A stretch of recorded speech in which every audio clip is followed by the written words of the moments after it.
सुस्वागतम मित्रमंडळींनो. तर आजच्या भागामध्ये इकडे आता जी राणी असते ती राणी आता खूप मोठ्या संकटात सापडलेली असते. कारण की आता ते गुंड तिला म्हणतात की आता बघतोच आम्ही कशी जाते आमच्या ताब्यातून, आम्ही तुला सोडणारच नाही असं म्हणत असतात.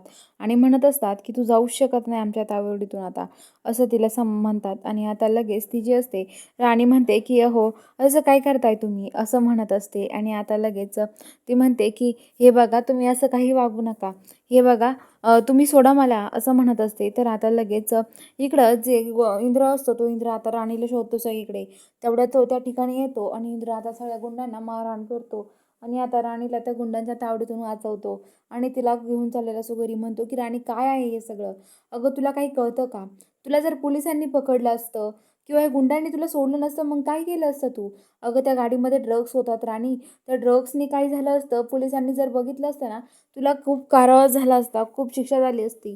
तुला कळतं की नाही राणी काही? तर राणी म्हणते, "हो इंद्र सर, माफ करा माझी तर चूक झाली. पण मला नव्हतं माहिती याच्यात काय आहे त्या गाडीमध्ये आधी.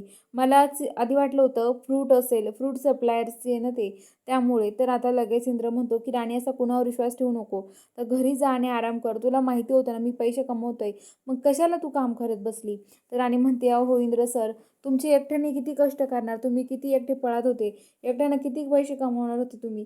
त्यामुळं तुम्हाला मदत म्हणून मी काम करत होते," असं म्हणते.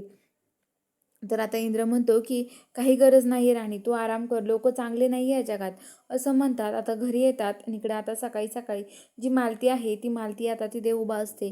तिला खूपच राग आलेला असतो.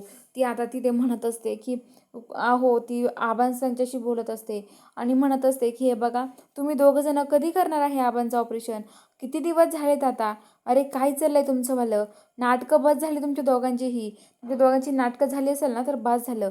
मला यांचं ऑपरेशन करायचं आहे. तुमच्या दोघांमुळे मी माझा नवरा नाही गमावून बसू शकत. मला माझ्या नवऱ्याचं ऑपरेशन करायचं आहे.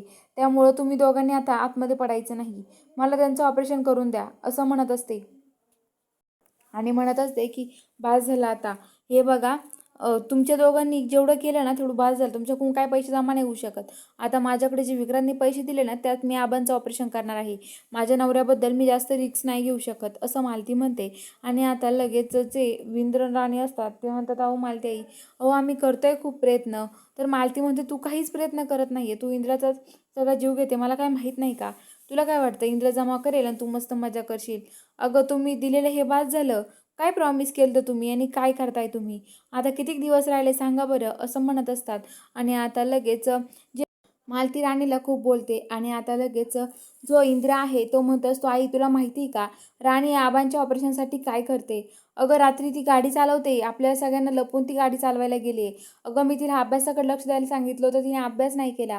पण आबांच्या ऑपरेशनसाठी ती गाडी चालवत होती रात्र रात्र जागून," असं म्हणतात. तर आता मालतीमध्ये एवढं नाही का ऑपरेशन होणार आहे का त्यांचं, असं म्हणते. तर आता इंद्र म्हणतो, "आई समजून घे ना, ती पण काहीतरी मेहनतच करते ना." तर इकडे एक माणूस त्यांचं सगळ्यांचं बोलणं ऐकत असतो तो गपचूप. आणि आता विक्रांत वरून त्याची मजा बघतो. तर आता लगेच तो माणूस तिथून निघतो आणि पायी पळत निघतो. तो म्हणतो की आता मला हे सगळं आपल्या मालकाला सांगावं लागेल जाऊन, असं म्हणतो. आणि विक्रांत म्हणतो की कोण असेल याचा मालक. तर विक्रांत पण त्याचा पाठलाग करतो. सगळेजण विक्रांत त्याचा पाठलाग करतो आणि तो पुढे चाललेला असतो. तो त्याच्या मालकाकडे येतो. तिथे फ्रूट सप्लायर्सचे मालक असतात, त्या ड्रग्स विकणारे, ते राणीच्या टेम्पोला तिथे तिथे येतो आणि म्हणतो की मालक, त्या राणीने सगळा गोंधळ केलाय आपल्याला, काय करायचं आता, आपल्याला तिचा बदला घ्यावा लागणार आहे. तिने एवढं सगळं हे केलंय ना, तर अत्यंत की बदला तर घेऊच आपण तिचा, तू काळजी करू नको, असं म्हणतात. आणि विक्रांत तिथे फोन करतो त्या माणसाला आणि म्हणतो की हे बघा साहेब, तुम्ही ज्यांचा बदला घ्यायला म्हणतायत ना त्याचा दुश्मन मीच आहे, त्याचा शत्रू मीच आहे. शत्रू म्हणजे मित्र आपण एकमेकांचे, असं बोलतो. तर चला बघूया आता पुढील भागात काय घडणार आहे बघायला चॅनलला सबस्क्राईब करा.